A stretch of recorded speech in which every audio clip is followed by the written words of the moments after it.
Okay, here we go with the cards for the period October 11th to 31st, 2022.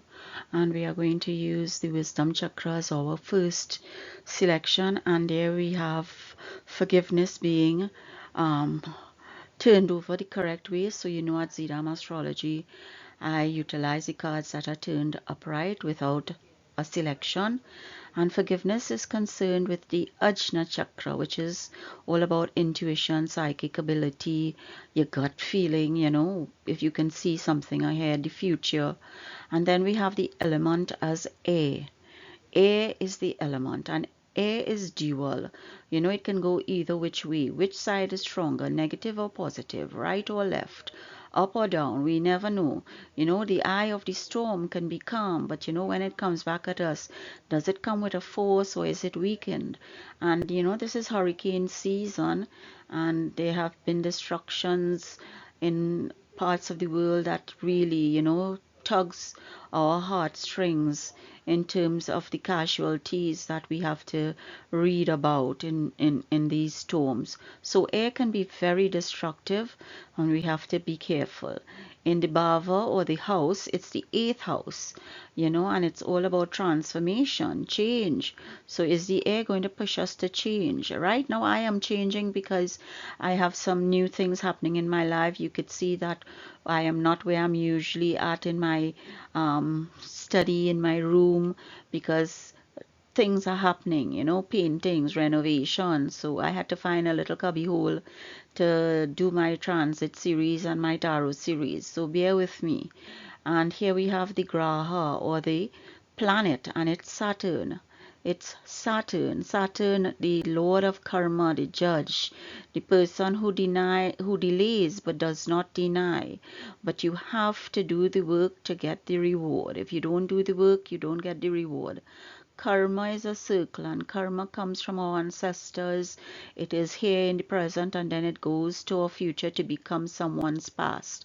So if you want to leave a proper legacy, understand that the karma you leave, somebody else may have to pay for. It might be a debt that they have to pay for in another life. So, which is why we always supposed to be living a good life and the best life, and not a life of evil, not a life of dishonesty, not a life of doing others harm, so that karma, when it follows us, it will be good karma, and others can enjoy their life and not suffer for our misdeeds in this life.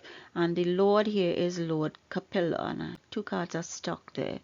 So it's Lord Kapila, and he is dealing with spirit and the matter of body and spirit, the knowledge coming from Lord Kapila. So this is the deity that we are going to deal with. And now let us see the tetractys spread. As you know, at Zidam Astrology, it's my go-to because it's a mixture and an explanation of the grahas and their influence on the cards. And I have done the union of the tarot and Vedic astrology for you. I have now separated the videos into a tutorial for transit and a tutorial for tarot. So those are upcoming videos in my or on my YouTube channel. That is also included in my blogs at zidamastrology.com. I have also updated my contact to zidamastrology@gmail.com, sorry, at Gmail, yeah, so that that's my new contact. And our first card here is the Ace of Wands. The Ace of Wands is the foundation, the monarch, the unity card. Then we have the Knight of Wands, which is the first card in the power line, and the second card in the power line is the Four of Swords. Then we have the beginning of the harmony line, which brings us with Two of Cups, the Two of Cups. Then we have the Moon, the second card in the power line. So it's a lot of emotions and nurturing here. And then we have the Five of Pentacles. So that ends the harmony line. Then we have the material world, and we start off with the Six of Swords. The Six of Swords followed by the Hierophant. So Taurus may have something to do, if you know anybody who is a Taurus, they may have some influence on your material world. Then we have the Page of Cups, and finally we have the Lovers. So that is our tetractys spread with our deities and our energies for this period. Righty then, your analysis of the transit of the grahas inclusive of the alignment of the tarot starts here. And just a reminder, as usual, transits are always secondary to dashas. You know, transits are calculated from the natal moon and the natal ascendant. And the moon gives you more of a mental, emotional influence, while transits from the ascendant impact you physically. So this is the chart that we do here at Zidam Astrology. It's for the period October 11th, and I've ended it on the 31st, 2022. And the placement of the planets are such that we have Jupiter remaining in Pisces in Uttara Bhadrapada Nakshatra, and Jupiter is retrograde. Then we have Saturn here remaining in his own house in Capricorn. He's in Dhanishta, Pada 1. Pluto is with him in Uttara Ashada in Pada 2, and Pluto is Vargotama. Then we have Neptune here in Aquarius, and Neptune is retrograde. We have Rahu, Uranus, and the moon situated or posited in Aries in Bharani, and Ashwini. Mars is in Mrigashira in Taurus. Ketu is in Vishaka in Libra. And we have Mercury, Venus, and Sun in Virgo. And Venus here is combust because Venus is at 2059 in Hasta, Pada 4. Sun is in 2356, which is Chitra, Pada 1. So Venus is combust in Virgo at this point in time. And what does that mean? It means that relationships are a bit erratic. Your sense of style or fashion may be a little out of whack, I would want to say. You know, it may not be your normal elegance that you would be facing this period. And Sun, Venus, and Mercury are in opposition to Jupiter mutually, because Sun, as we see here, we just went through this. Sun here is directly opposite to Jupiter with Mercury and Venus. And you know, as we speak, we've told you at Zidam Astrology here for the last couple months that Jupiter has a desire to achieve, you know, to grow, to learn. But being mutually aspected by these three planets here will give him a kind of a little, not empathy, because he's supposed to be empathetic and sympathetic, but with him retrograde at this point in time, that ain't gonna happen.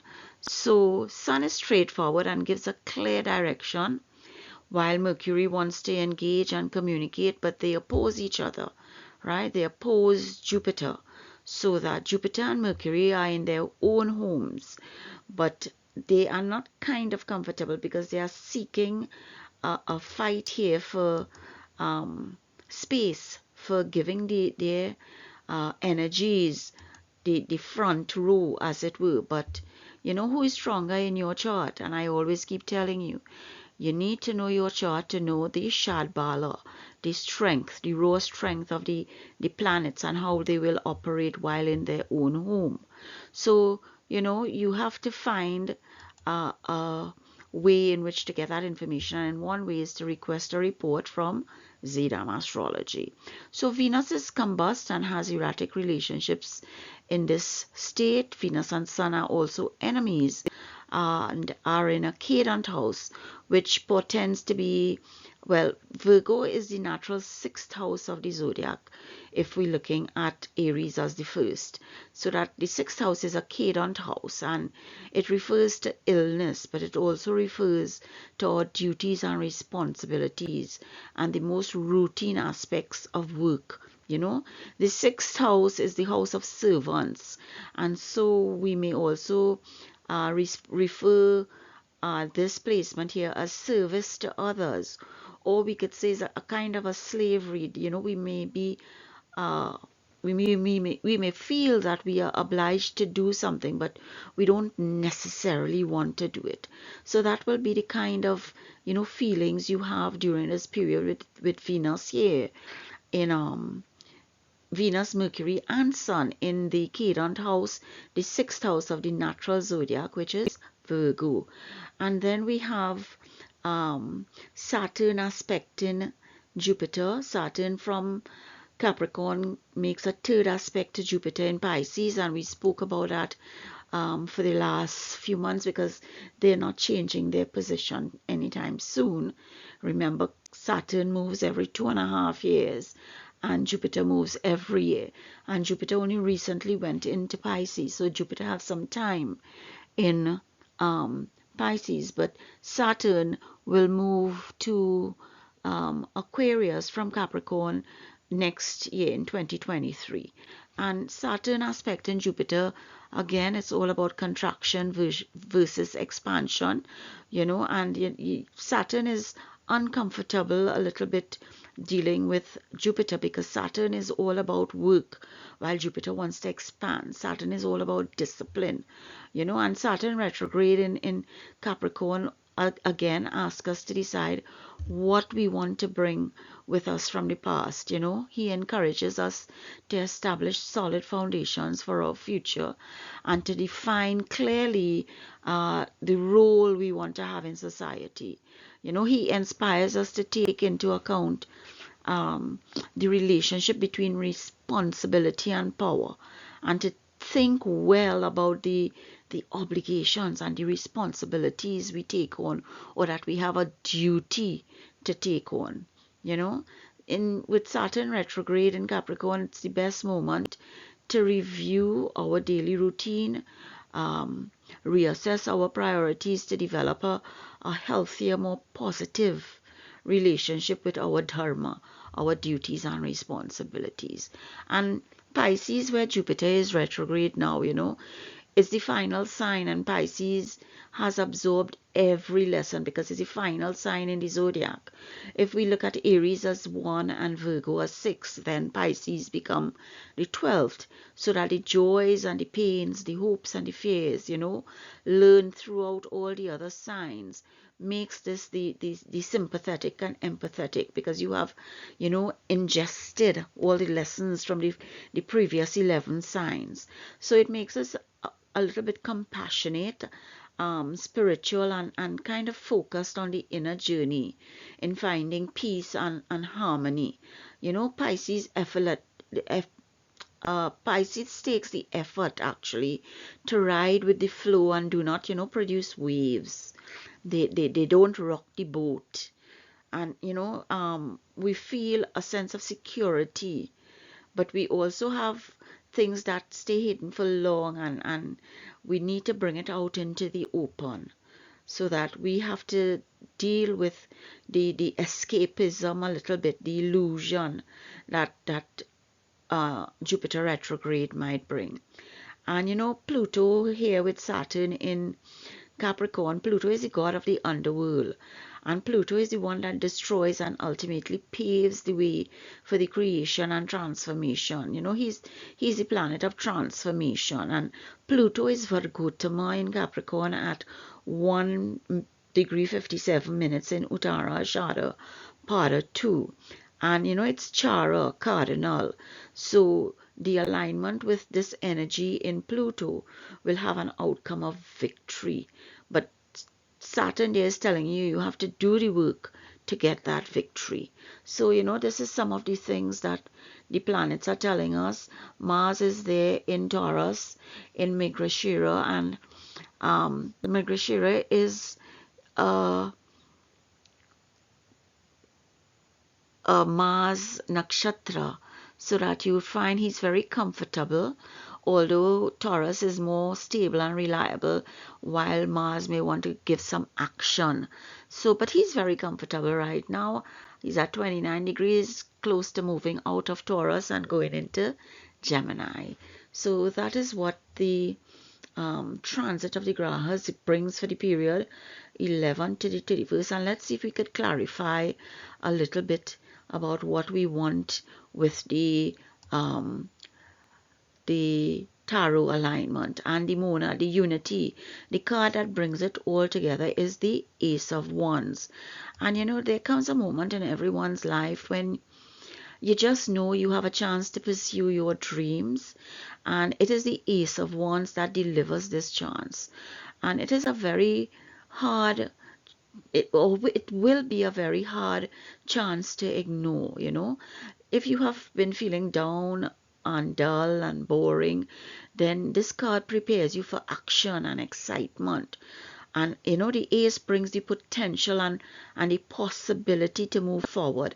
It doesn't give you the end game, it gives you a beginning for you to start a process of gaining that victory, that self-confidence, that personal conviction.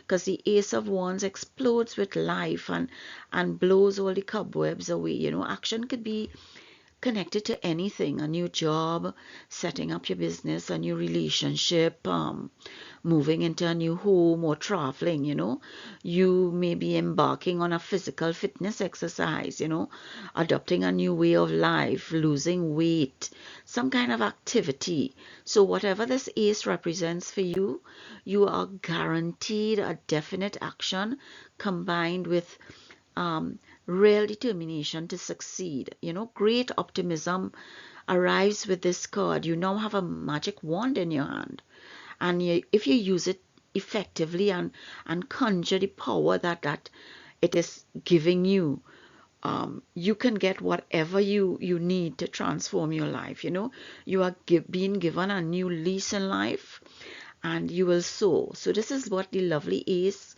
is giving you as a foundation. So where do we come from with that lovely ace? And we spoke about Pluto, you know, transforming you. We spoke about Pluto giving you that change.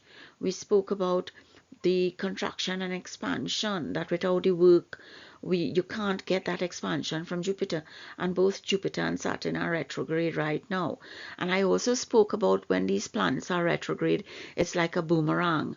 They're going back, you know, you're pulling that arrow on the bow, you're retreating a little bit, but you're retreating to do over or rethink or plan again, because you know you have new ideas, you have new beginnings. And this is what the retrograde planets are giving you here now, the Ace of Wands, to have a new beginning and to rethink. That is the foundation.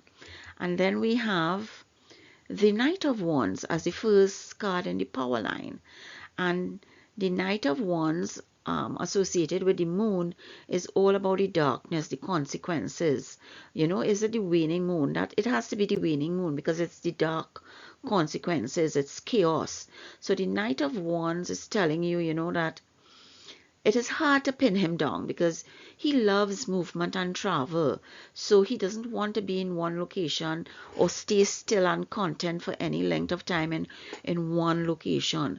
So that you may have chaos in that you have itchy feet. You don't want to move around, you know. The Knight of Wands has a personal need for freedom. He has wanderlust. He doesn't want to be tamed or broken. He wants to move forward, you know. But that is I would associate that moon, and the moon here is in Ashwini Nakshatra in Aries, but it's also it's before um, Rahu and Uranus. So the moon there is in Ashwini, which is the creative sign where you want to take initiative. And this Knight of Wands here wants to take initiative because Ashwini is all about the physicians of the gods, where they will do anything necessary for them to gain the goals that they want or what they see that they want. It may not be theirs, but they want it. So this Knight of Wands may be a little too ready to move fast, and you know, you have to be prepared to keep up because this Knight of Wands sets the pace and also wants to take control. You know, he naturally assumes the role of leader in a group, and while you might be quite happy to follow his lead, you may end up biting off more than you can chew, because it would bring chaos and a little disruption, because this is the power line here. So what it is you're going to balance it with in terms of the second card in the power line with the sun, and it is the Four of Swords. What is the conflict here? And here we have the knight lying down, protected by his swords, the four swords, but the wolves are there. And although the knight looked dead, it is unlikely the case. He's probably just resting. He's simply overwhelmed by his situation, which has, kind of knocked the legs out from under him.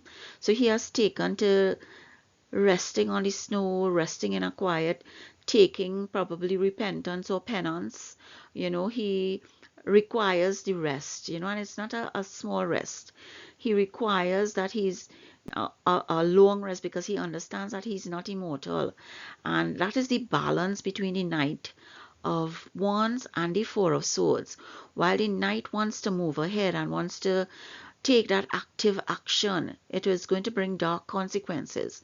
So the Four of Swords is telling you, whoops, get the balance here. The power here has to be balanced by rest, because you are running nearly on empty, because you have been going and going and going as a Knight of Wands for some time, so that, you have realized that you could no more be pushing forward. You have to step back, retreat from the situation, and give you time to get your head together and regroup. So, he has chosen to lie down and recharge his batteries. So he is, it may be a very difficult thing for him to do as a knight, but not resting and taking the time, you will find yourself in chaos. So this is the power line. The Knight of Wands juxtaposed with the Four of Swords, telling you, yes, you want to move ahead, you want that power, you want that action, but it's not the time. It's not the time to move ahead, because you need the rest. You need to reflect, you need to recharge. And this is the harmony line.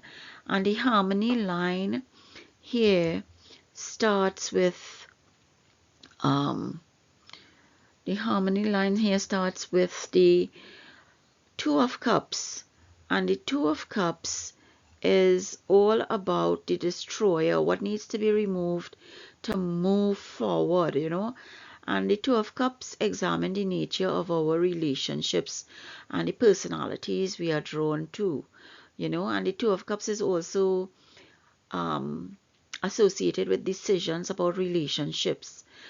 But the decision is not about deciding between two different relationships, but rather about making probably a deeper commitment to an existing one. And this could be the decision to get engaged, married, start a family. That is what the Two of Cups tells you. And the Two of Cups also deals with the bonds that are formed between friends, And the couple in this card may represent a deep and meaningful friendship or working relationship. And this is one of the cards that we call a stage card in tarot, so that all may just be an act or a play. So you decide what you want to do, as the twos always ask you to choose. But what is it they're asking you choose? And this is the harmony line. Is it going to destroy you? Do you have to remove a relationship that you feel maybe holding you back to gain that harmony? But let's see what is the sustainer card. And the sustainer card is the moon. And the moon helps you maintain balance in the life. And the moon suggests that you have to look very closely behind the outward appearance of things.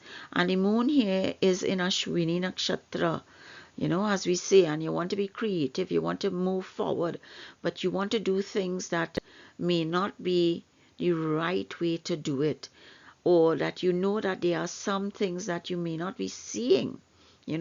Lies and deceit may surround you. Someone may be very pleasant and friendly to your face, but behind the scenes they are plotting and scheming and gossiping or working against you.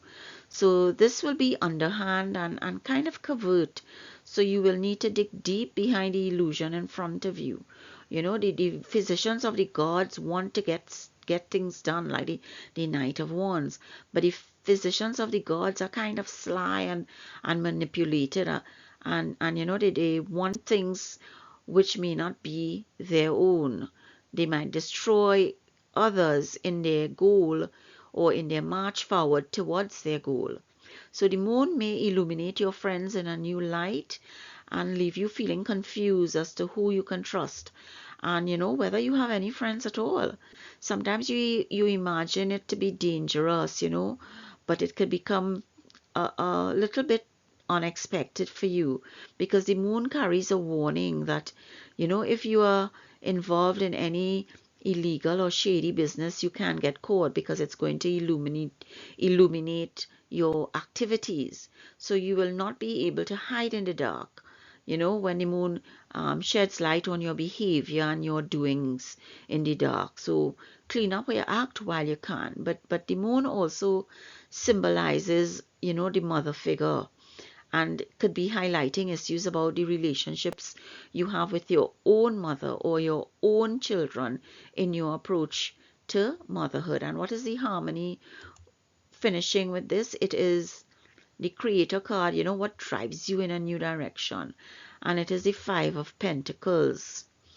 And the Five of Pentacles really shows that you have closed yourself off from the opportunities around you by concentrating on your distress to the exclusion of everything else. You know, you don't have to look to blame others. You have to look for yourself. And the five is called the exchanger card, and it's a card of reconciliation.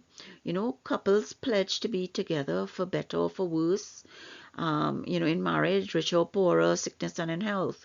And the five is a sign that your difficulties and misfortunes could ruin a love relationship, you know, but it doesn't mean that the relationship is beyond repair. You know, it can be repaired. But the card, this Five of Pentacles also indicates changes in finances, you know, and it may be a time to change jobs or a way of doing business. You have to probably change in values or morals because a settlement or successful resolution can be reached. So that the Five of Pentacles can be about unexpected news regarding a business transaction. So your harmony line here really speaks about um, your relationships, your choices between your partner, spouse, some kind of community, the secrets that they may hold, and your wanting to, or your misfortunes in finances that may come about. So there's some balance that you have to create to get that harmony with all these things going on in your life right now.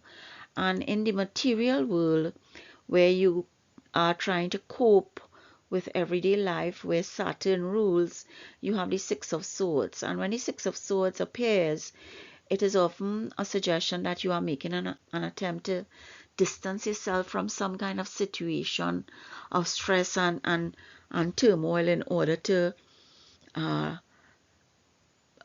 in order to heal and rebalance. And it goes to the power line where the Four of Swords tells you you have to recharge, you have to take a rest and recharge. But the Six of Swords is a different connotation in that you're kind of running away from your problems, but you haven't solved your problems.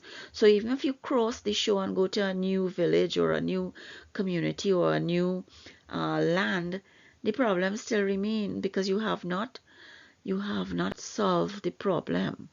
You know, so problems very rarely go away all on their own. And you know, if you simply run away without resolving them, they will catch up with you sometime in the future. So that with you coping here, Saturn is telling you, here what, you still have to do the work, you know. You have to face it, you have to confront it. And Saturn is in Capricorn, telling you about your duties and your responsibilities, your dharma, you know, that you have to face your responsibilities. And Saturn is retrograde, so Saturn is giving you that chance to do it over. So the Six of Swords is don't run away, you know. But the Six of Swords also comes with a spiritual message for you in times of trouble.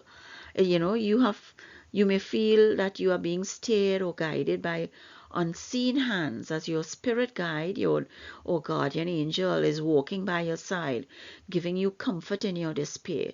So you are not alone when this card appears.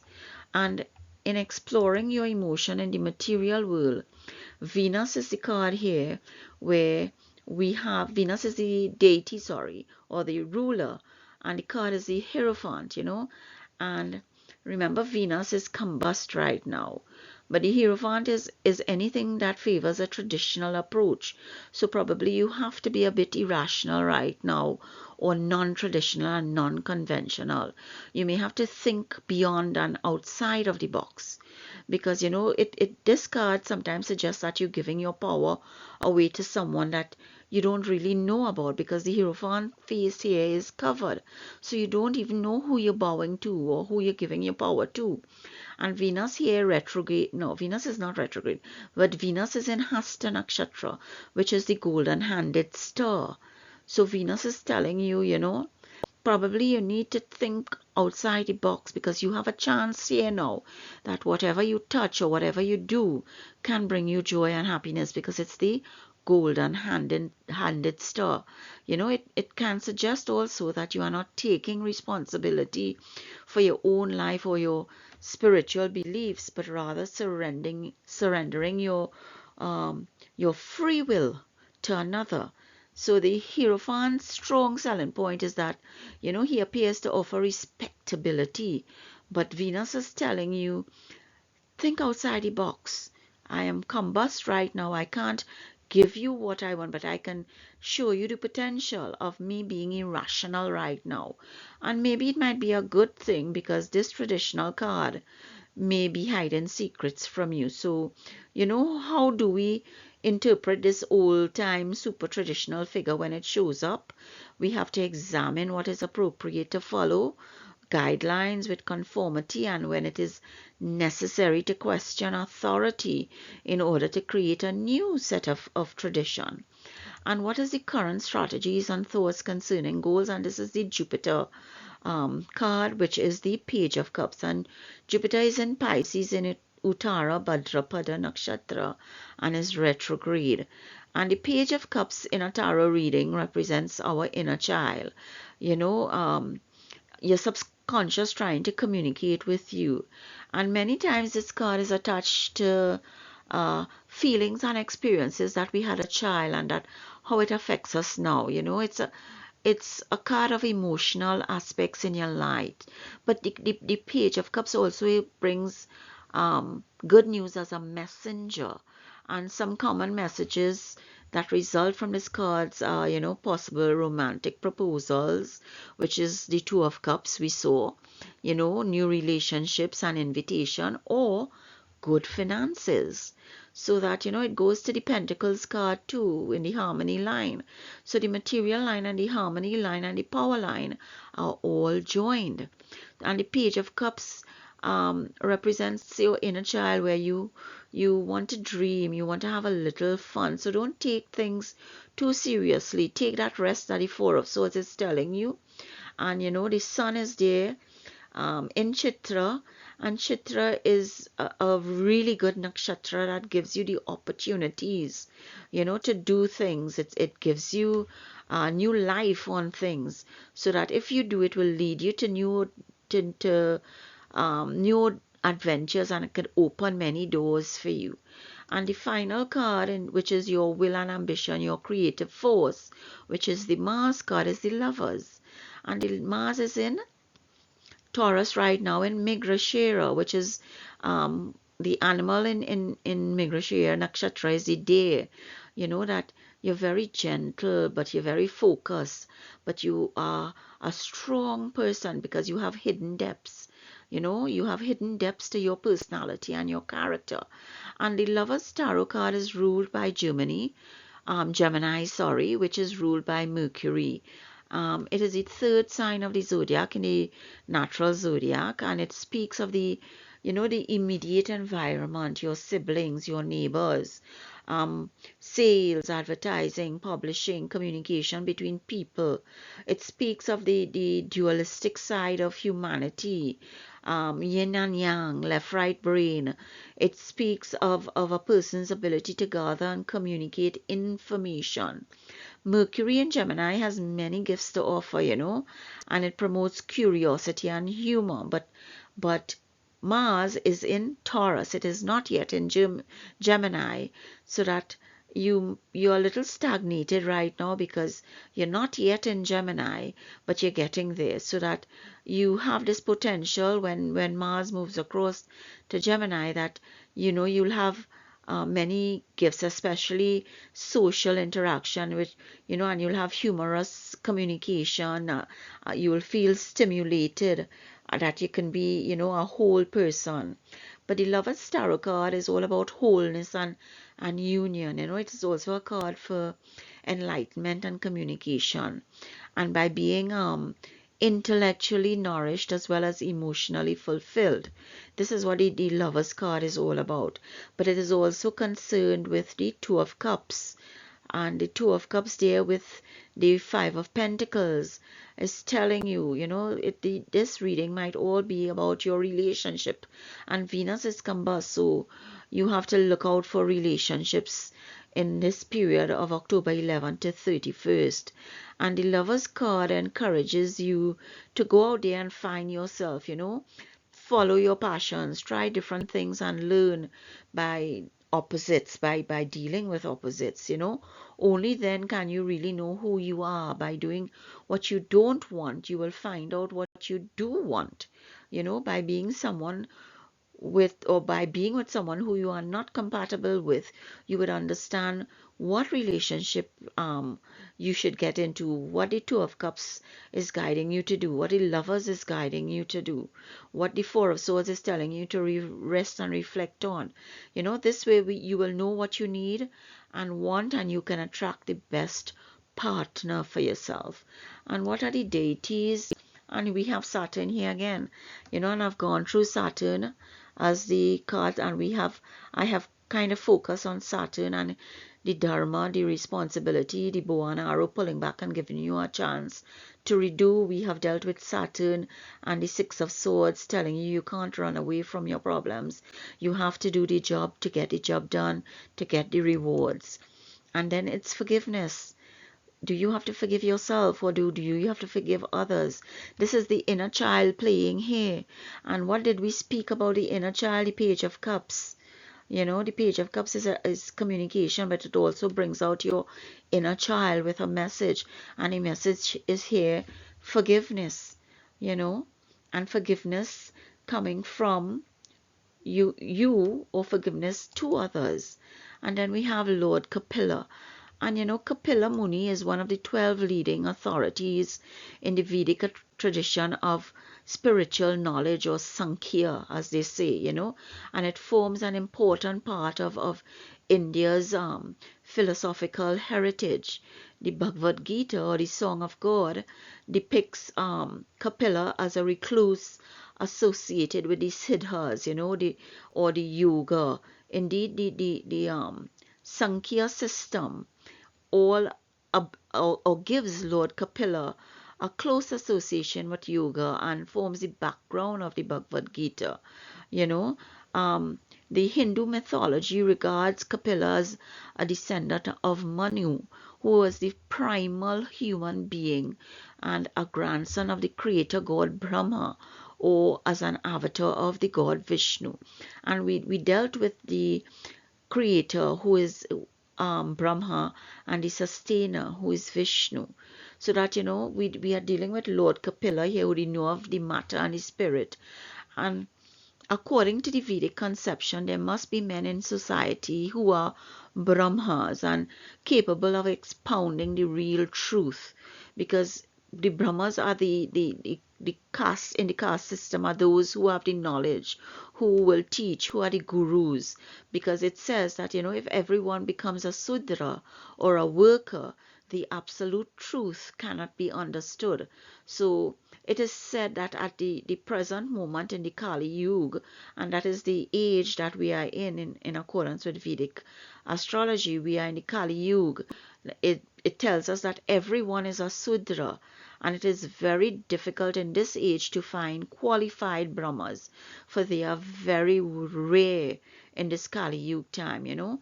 There is practically not a single qualified Brahma in this age, because all men in the Kali Yuga time wants power, and they get it through anger and through any means necessary.